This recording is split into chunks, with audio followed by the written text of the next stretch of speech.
Bismillahirrahmanirrahim. Assalamu alaikum, children. Wa alaikum assalam. How are you doing today? Good. So, which date it is today? Do you remember? 2nd of Muharram. 2nd of Muharram. So, is there anything special about this month? What are you doing these days? No. What do you do normally when Muharram comes? Writing. Yes, Go sir. to Majalis. Go to Majalis of Imam Hussain. Imam Hussain alayhi salam. We do Latmiya, all of these things. So 2nd of Muharram. Do you remember yesterday I think we talked about it, that the calamity of Karbala happened on what date in Islamic calendar? Which year it was?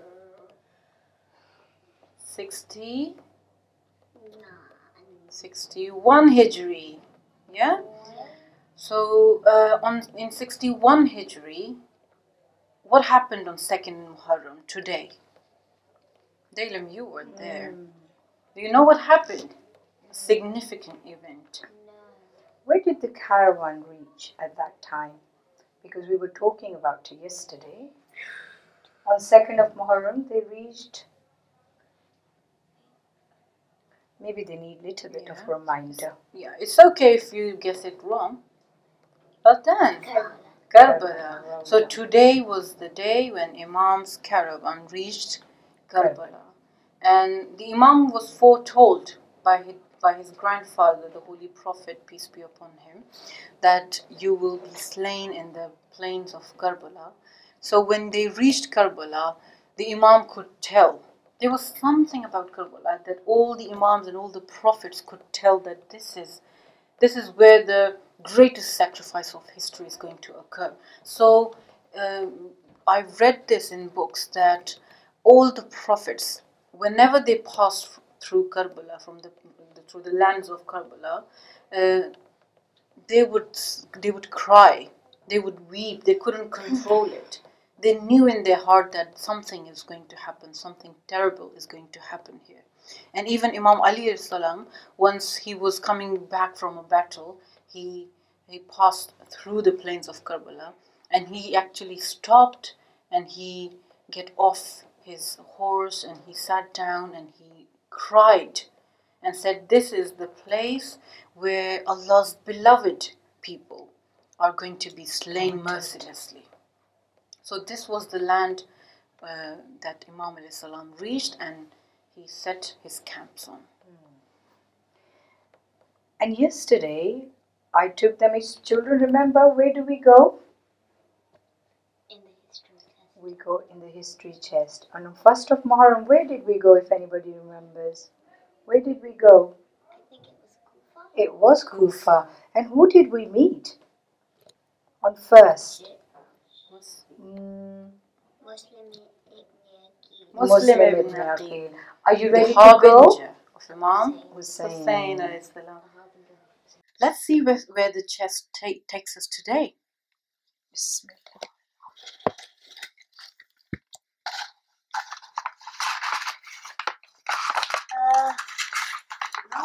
Oh, it's Kufa again. Where are we going? Just yesterday. We did.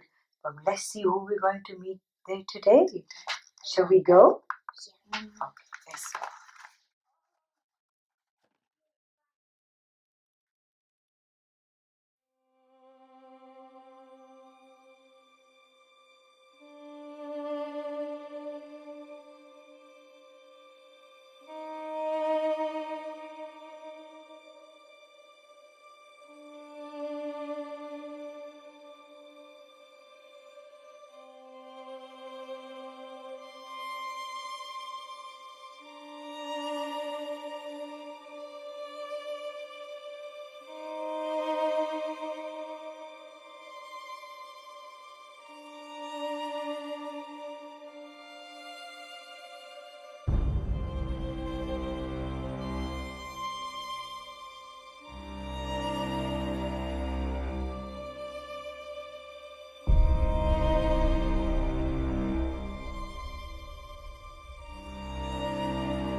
protect Muslims.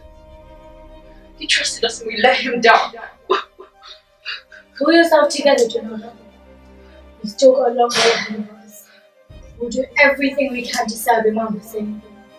Papa, can I fight by Imam Hussein's side too?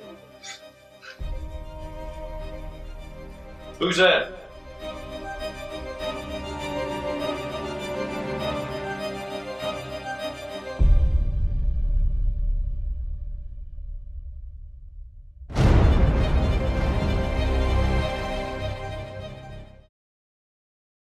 Okay, children. So we've been to the city of Kufa again. Who can tell me what you saw there? What was happening? What did you see, Zahra? Well, I saw a man, a child, and a lady. The man was crying because he said he let Muslim ibn Ali down. Yeah, good girl. You well remembered. So you saw a man who was saying he let Muslim bin Aqil down. So that means he was there with Muslim bin Aqil, wasn't he?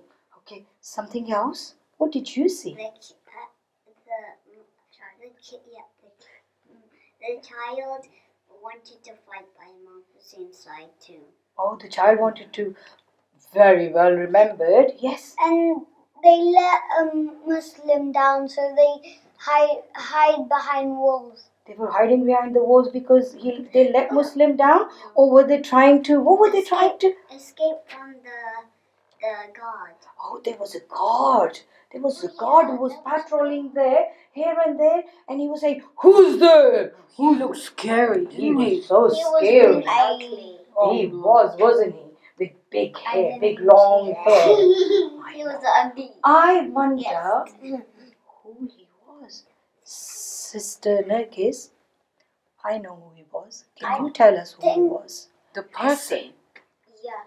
Let's So find out. what we just witnessed was actually one of the companions of Imam Hussain alayhi salam. And before that, he had been a companion of Imam Hassan alayhi salam. And even before that, he was one of the friends and companions of Imam Ali alayhi salam. And he even fought in battles alongside Imam Ali. How So he was a lucky. very brave and sincere and loyal companion to three Imams.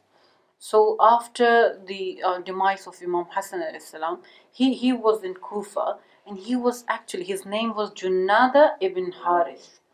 So when Muslim ibn Aqil came to Kufa bearing the letter from Imam Hussain alayhi salam, Junnadah was one of the prominent people who supported him, who tried to protect him, who signed the letters with their seal, and promised Imam Hussain that they will support him, they will help him, they will be by his side. But unfortunately, Muslim was killed. Most of the people left him alone, like we learned yesterday. Most of the people left him, and then he was killed. And when Muslim was killed, those few people who were still supporting him, who were still with him, had to go into hiding, because they were very few in numbers, and Ibn Ziyad had very strict measures in the city to ensure that there's not even one person who supports Imam Hussain. So these people had to go in hiding. Some were imprisoned. Some, Ibn Ziyad found them and he imprisoned them, like Mukhtar, one of the brave warriors of his time. He was in prison. Some other were in prison too, but Junnadah managed to hide. And when he learned that Imam alayhi salam has been stranded in the plains of Karbala, he took his family, his wife, his little child called Amr, so Amr ibn Junnadah, and he had also a servant with him. That's what I've read in books. And another person also escaped the same night.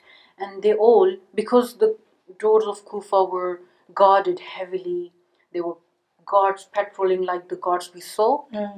They were patrolling the streets to make sure no one escapes, no one goes to help Imam Hussain alayhi salam in Karbala.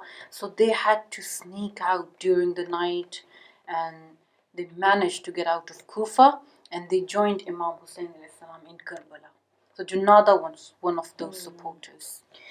And I remember Sister Nargis on the day of Ashura, because when Junnadah was martyred, how lucky he was that he was the companion of Imam Ali, Imam Hassan alayhi salam, and then Imam Hussain alayhi salam.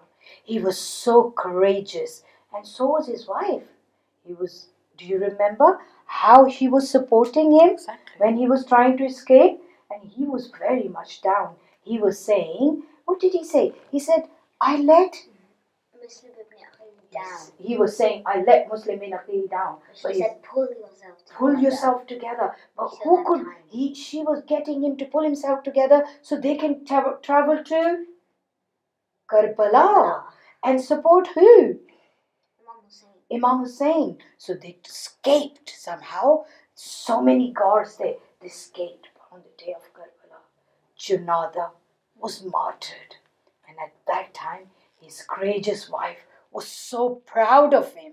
She was saying, I am so proud that my husband has given life for Imam Hussain, the master, the Imam of the time. And then you know what she did? You know the little child you saw? She got and she said to your father has given his life for Imam Hussain. I want you to go and give your life for Imam too. And she was trying to send the child to battlefield. And Amr was really brave as well. He, as you saw, he was already prepared. He was so courageous. He was pleading to his father to let him go and fight. But until the father was present, he was not allowed to go. Not that his father didn't allow him, but Imam Hussain alayhi salam wouldn't allow anyone to go to battlefield because everyone had to come and seek permission. And Imam would try to send them away, send them back and save their lives. But those were loyal companions and they would not let Imam down, and they couldn't even imagine leaving Imam behind. So when Junnadah was martyred, Amr came forward and he came and he asked Imam for permission, and the Imam didn't really want to send him, and he said his father has just been martyred. His mother has got this, the only person or the only family she's got is this little boy. I can't let him go. So then Imam was told that it's actually his mother who sent him. Wants to. And she would not take him back. So Imam had to give permission. And this little boy, when he marched into battlefield, you couldn't tell that this is a child by his body language. He was so brave, his head held high, and he read this poem.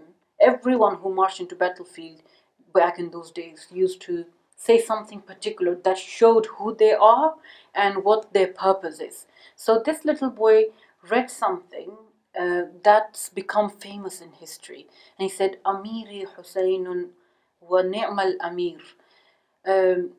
My master, I have only one master, and Hussein is that master. And my master is the Prophet's grandson, and he's the comfort of my Prophet. His face is bright like the sun, and he has the grace of the moon at night. So that's what he said, and he marched into the enemy, and he fought bravely. But unfortunately, he was little. He did not even have a proper gear, no helmet, nothing, because he was little, nothing could fit him. And eventually, the enemy surrounded him. And unfortunately, it was fortunate for him that he embraced Shahada. And he became eternal, because Shaheed never dies.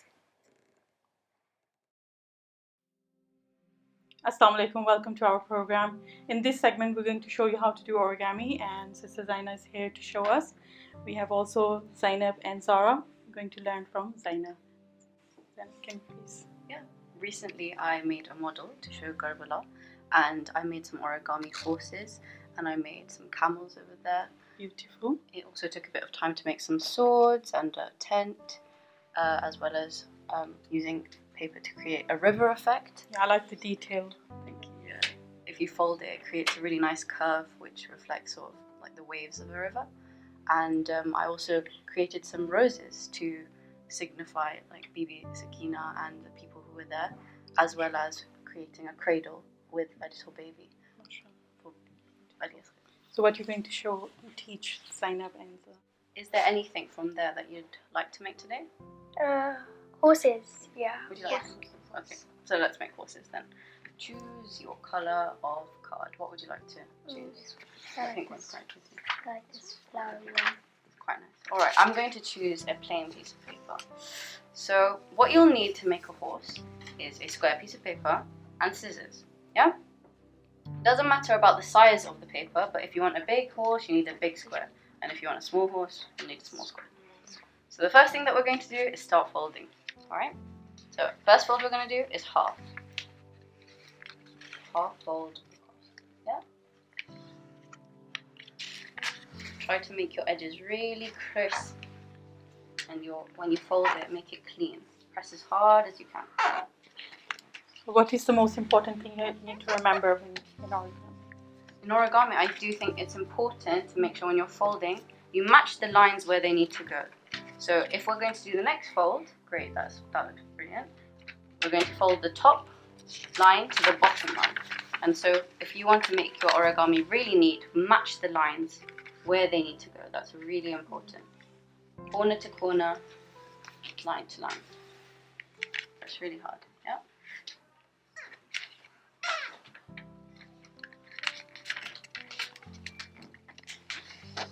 Great.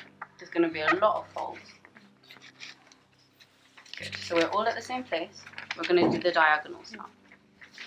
So we're going to take the top left, the top right to the bottom left. I think this is an all-time favorite activity.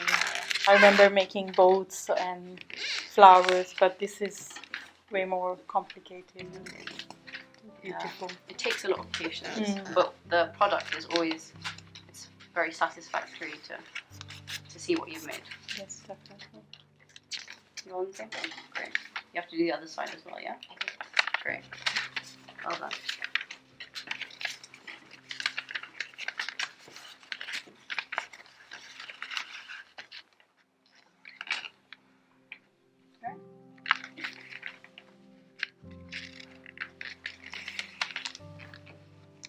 So, what we're going to do here is probably the most tricky part, but hopefully we'll get it right. Okay. Papers ready? Now, you're going to fold it like this. You need the open part to be facing away from you. So open, yeah, away from you. Exactly. You see this line? Can you see you've made this crease here? Yeah. Yeah? We need to bring this crease all the way to the bottom over here. It's quite fiddly. You need to bring this crease, you need to fold it and bring it there. Can you see? Okay, good. It took me a long time to work it out. Exactly. It's good that you found it easy. You're doing the right thing, you just need to press a bit harder. Exactly, yeah. So now you've got like this weird sort of trapezium shape, yeah? Now what we're going to do is we're going to bring, are you ready? Yeah. Good. So we're all facing the same way. You see this crease here? Yeah. We're going to bring that down now. So bring that down all the way to the bottom. And so we've got this strange sort of diamond shape. Yeah? Yes. Oh, sorry. It looks like a diamond. A square shape. Okay. Can you see? Yeah. Right. You see this open bit? It should be facing towards you. Yeah? Yeah. Exactly. Now you need to take this edge, this little point here. You see, and we're going to fold it so that on each side there's two flaps. You see two flaps? Yeah. Exactly, two flaps there, two flaps there. Brilliant. Now we're going to do some folding inwards. We're going to bring this point to the center line. This point has to go to that point. Yeah? Wait. It needs to be a right angle. Can you see this right angle? Right angle, not at a diagonal. Exactly.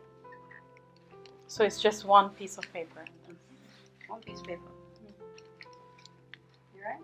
Bring that corner, this one, tie straight to the middle. Yeah? And you can fold it up. Try and make that into an. Wait, it's not ready yet. You need to match this line to this line.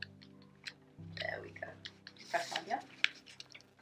And you do the other side. It looks very satisfying.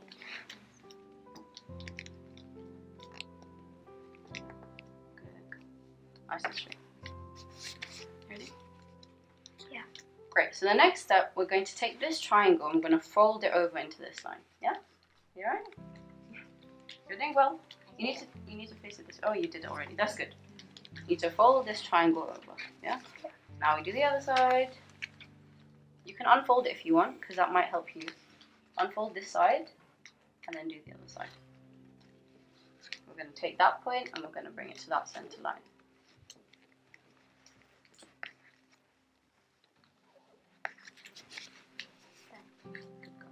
And fold the other triangle over. Press it a bit harder. I can see it's a bit fluffy.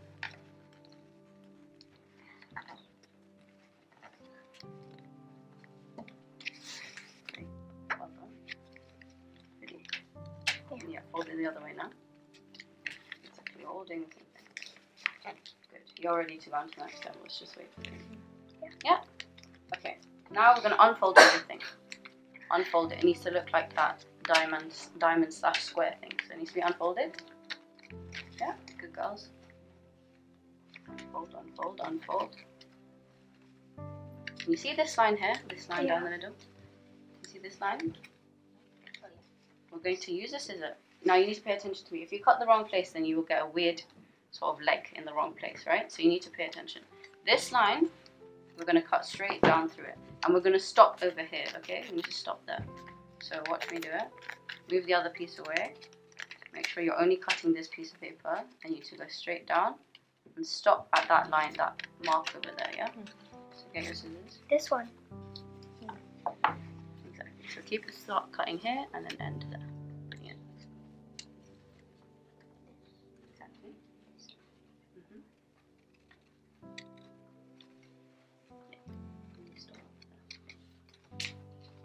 Brilliant. Ready? Yeah. Let's do that to the other side. So turn it around. And you see that line? We're going to do the same thing to that line.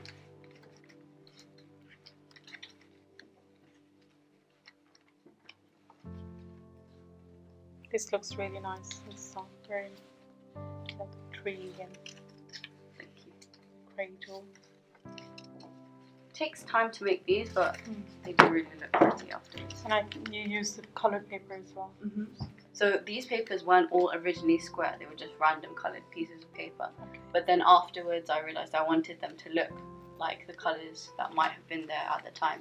So, brilliant, looks good. So we move on to the next step? Yeah. Okay, so you see these flaps now? Yeah. Look at what I'm going to do. I'm going to fold it like this triangle here. They're going to be like little ears. Yeah? They're actually the legs. So fold the other side as well.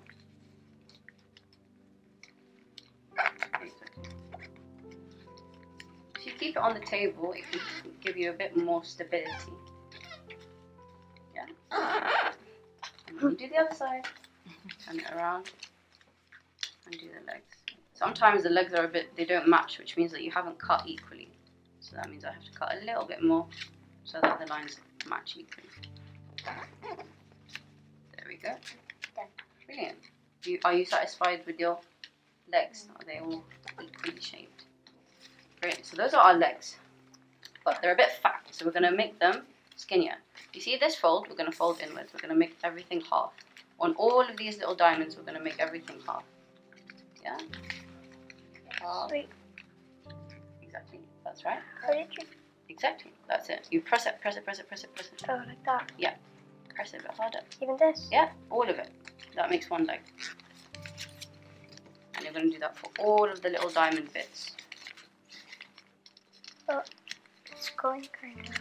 It's okay if it's not perfectly even, but try and get these ones to be a bit straight, yeah? You need to push a bit hard. Yeah. It's a bit fiddly, but put time in it. It'll be fine. And when you're ready, you can do the other side. I can see the shape of the legs. Exactly, yeah? These are the legs. and the top part will be used for the body. Coming along now.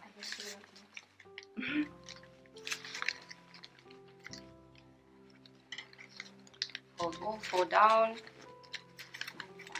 Brilliant. Keep on, just make sure your lines are very firmly pressed so that you can stand later. I just pulled it slightly, oh my god. It's okay. Alright, so now we've got our legs at the bottom. How are you doing, Zainab? Yeah, it's You're being good. really precise, that's really good. Mine are a bit wonky, but it'll be fine either way. Alright, so now what we're going to do is we're going to use these things to make our head and our tail, and these are the last 2 steps. Okay, so the head of a horse is taller than the tail, yeah? So we just need a little bit of this top arrow. Are you looking at it, Zahra? Yeah, we're going to use this one, and we're going to just make it a little bit flat, like a horse's head. Like, how much? Just a little bit, a really small bump. Yeah, that's it, that's good. How are you doing? Oh, Using that with something? this is gonna be like the tail or something. Yeah, and this side's going to be the tail.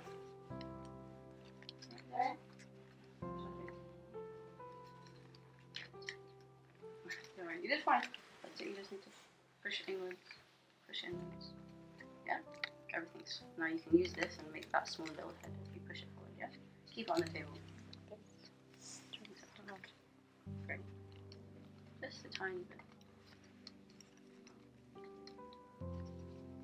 Just fold it forward. Brilliant. Now we've got our head, it looks a bit more like a horse, right? Yeah. So, we need to make the tail. Exactly. So, we need to get this point here, and we need to go all the way down there. Exactly. It's got quite a long tail, but we'll fix that in a second. Wow. Wow, he looks a lot more like a horse, doesn't it? Looks really nice. Now we have 2 more steps to do, and then we're done, okay? We're going to unfold this up a little bit, just put it up. Now, what we need to do is, you see these back parts? Yeah. You need to push this triangle down. Now, you see this? These 2? These 2 left. Yeah, we need to open it a little bit. Yeah? And now we need to push this triangle down. Can you see? Look at how my hands are. There's one hand on this side and one hand on that side. And you're going to push that down.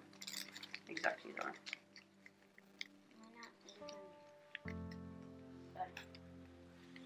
Should I help you a little bit? This is a tricky step. If you don't want to do this step, you don't have to. But it just gives it a little bit of a 3D effect. So Zahra, look, you open these 2 and you push this part down. Yeah? And now what happens is the tail comes at the back, like that. Between his legs. Yeah? Like that? No, okay, so you're almost there. You just need to push it a little bit more up. So we're going to push him that way so that his tail is behind his bum. Yeah? Yeah. We need to make that a bit more pointier. If you want to cut that part off, you can, but you don't have to if you don't want to. And now the last bit is also slightly tricky, but we're going to do the same thing to that head. But this way, look at what I do. We're going to make this a little bit straight. Look at my fingers. And now we're going to push this guy out. I'm going to push this guy out. Wait, what? Okay, you see this triangle here? We're going to hold it. Hold it. Let's do it together. Ready? You're holding? Yeah, hold that. And you see that curve where we folded it? We're just going to push it down. And it just looks like this. You see? Just push it down slightly. I'll do the last stage because that is slightly difficult. Let me show you, yeah? And then you can do it after. So you hold this one down, and then you push it up. You just push the top up. Yeah? Just push it.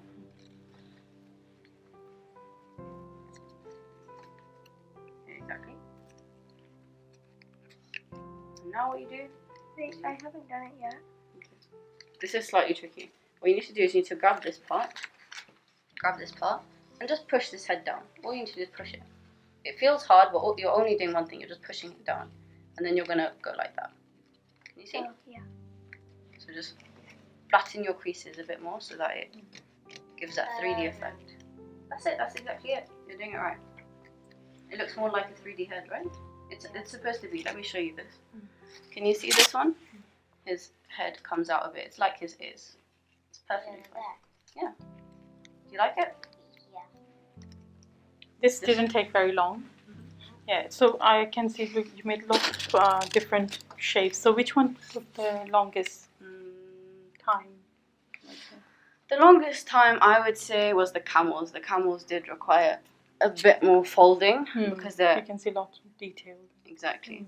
So the folds required more for it to sit down and for it to create that hump effect, and then a more of a square face. And which one was the most simple one for you? The simple one I'd say is making a leaf or that sort of folding effect. That's quite easy. It's amazing just using by a piece of paper. Just through different type of fold you can make as many shapes and things. Do yours stand? Is it finished? Yeah, this is it. Does yours horses stand? It looks really nice. Do you not think yours looks like a horse? No, I said Oh. Maybe it's your tail. Maybe you want to cut that little bit off. Mine stands perfectly. Thank you very much, Zaynab. And I hope viewers have enjoyed and will try at home as well. And you said, do you want to give any tips or anything? I'd say you should try it. You might think you won't be able to do it, but I learned just by following YouTube videos. And if you have a little bit of patience and you have a square piece of paper, then I think anyone who can follow instructions can do origami. You just need to sit in one place. Thank you very much, Zaynab. I hope viewers enjoyed this activity and will try at home. We would like to say Khuda Hafiz. Wassalamu alaikum wa rahmatullahi wa barakatuh.